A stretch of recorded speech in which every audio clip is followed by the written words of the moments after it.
Bonjour Alberto Toscano. Buongiorno. L'un des plus grands spécialistes de l'Italie depuis 38 ans, correspondant en France de la presse italienne et puis écrivain et puis président du club de la presse européenne ici à Paris. Alberto, on va parler de ce bouquin, La camarade de Balabanov. C'est un portrait absolument incroyable publié chez Armand Collin d'un personnage mythique et révolutionnaire de l'histoire italienne. D'abord un mot là, Giorgia Meloni. Aujourd'hui, quel jeu joue aujourd'hui en Italie cette patronne au fond qui embarrasse en quelque sorte toutes les droites européennes au moment des élections? Giorgia Meloni est bien différente par rapport à Angelica Balabanov. Angelica s'est battue contre le fascisme. Giorgia Meloni appartient à un parti qui est héritier. Oui, post-fasciste. Des héritiers du fascisme. Oui. Donc, c'est une belle différence. Alors, quel est le rôle aujourd'hui de Giorgia Meloni? En Italie, c'est un rôle de gouvernement, bien sûr, Oui.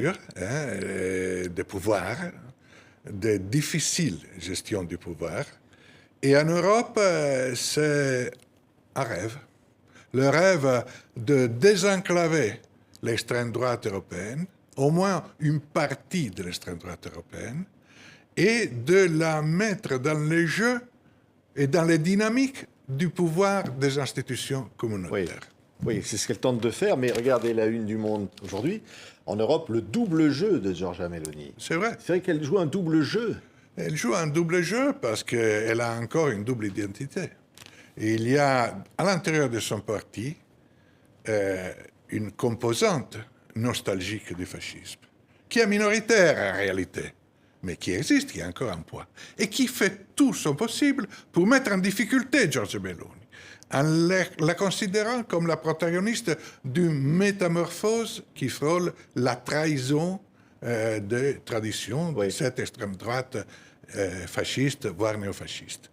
Et de l'autre côté, il y a la Giorgia Meloni, justement, femme de pouvoir, président du Conseil de la République italienne, et à l'avenir, fort influente, elle voudrait, mais c'est possible, dans le contexte des institutions communautaires où son parti pourrait avoir un rôle important, évidemment, au Parlement de Strasbourg. Oui, avec les élections européennes, une possible alliance avec Marine Le Pen pour former peut-être le deuxième groupe européen.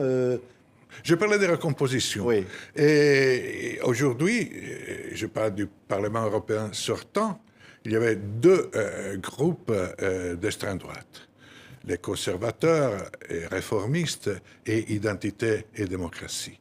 Identité et démocratie qui rassemble la Ligue de Matteo Salvini, membre de la majorité de Giorgia Meloni en Italie, et le Rassemblement national que vous connaissez mieux que moi, parce qu'en France, tout le monde le connaît, et cette formation politique pourrait avoir un rôle important dans les prochaines élections européennes en France. Et de l'autre côté, dans le groupe de conservateurs et réformistes, il y a Giorgia Meloni, les Polonais et d'autres formations politiques. Or, le jeu de Giorgia Meloni, qui, selon certains mauvaises langues, agirait en entente secrète, mais en entente avec Ursula von der Leyen, est de rompre, de mettre une faille entre l'extrême droite et l'extrême droite, donc de marginaliser le parti absolument imprésentable de l'Alternative für Deutschland, de l'extrême droite allemande, nostalgique du nazisme, et de créer ce groupe d'extrême droite selon Giorgia Meloni, présentable, où elle pourrait retrouver, se rassembler avec Marine Le Pen et avec Matteo Salvini. Oui. Donc, il y aurait un groupe d'extrême droite qui pourrait entrer dans les jeux pour décider les prochaines responsabilités européennes, y compris évidemment le président de la Commission, qui est le fauteuil clé des institutions européennes, mais aussi le président du Conseil des ministres permanent, et aussi d'autres responsabilités fondamentales des institutions européennes. Qui plus est, l'extrême droite a des postes de pouvoir dans certains pays, parce qu'il contrôle le gouvernement italien, le gouvernement hongrois, comme on sait très bien, et qui est très influent, et aussi est présente dans d'autres gouvernements. Oui, Donc, il y aurait cette possibilité, et c'est ça le rêve de Giorgia Meloni, de désenclaver l'extrême droite et de créer une entente entre cette extrême droite réhabilitée et les partis populaires européens, dont la droite traditionnelle. Oui, on dit qu'elle ne s'entend pas avec Marine Le Pen. C'est vrai, ça? C'est probablement vrai, mais dans le jeu de la politique, vous savez parfaitement que l'intérêt prime sur les opinions personnelles.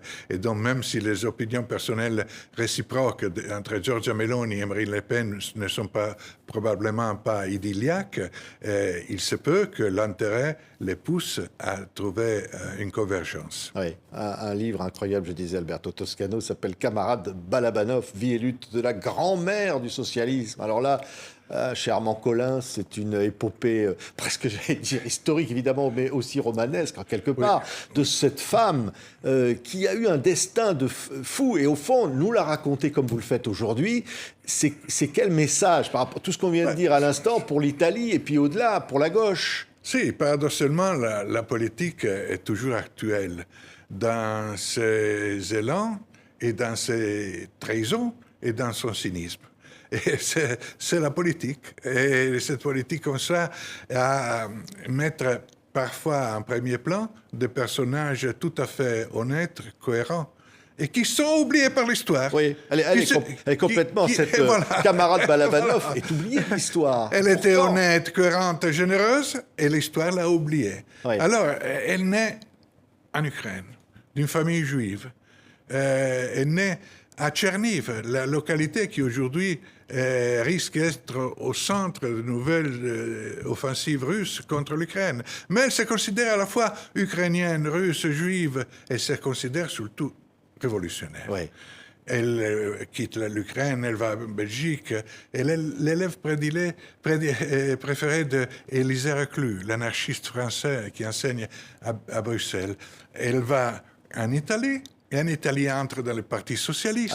Avec Mussolini, à l'époque. Le Parti socialiste. Avec le Parti socialiste avec Mussolini. Oui, en 1903, le Parti socialiste italien l'envoie faire le travail politique, prêcher la bonne parole, au milieu des migrants italiens en France. Et là, elle commémore en mars 1903 la Commune de Paris à Lausanne, à la Maison du Peuple de Lausanne, au milieu devant une platée de migrants italiens, de travailleurs italiens en Suisse. Et là, elle voit, à la fin de sa conférence, elle remarque un jeune mal habillé, qui apparemment vit dans une autre dimension. Et elle demande, mais qui est ce jeune? On lui demande, il s'appelle Benito Mussolini. Elle est ici, il ne travaille pas, il dit qu'il est malade. Pratiquement, il n'a envie de rien faire. Il a quitté l'Italie seulement pour fuir le service militaire, pour ne pas faire son service militaire.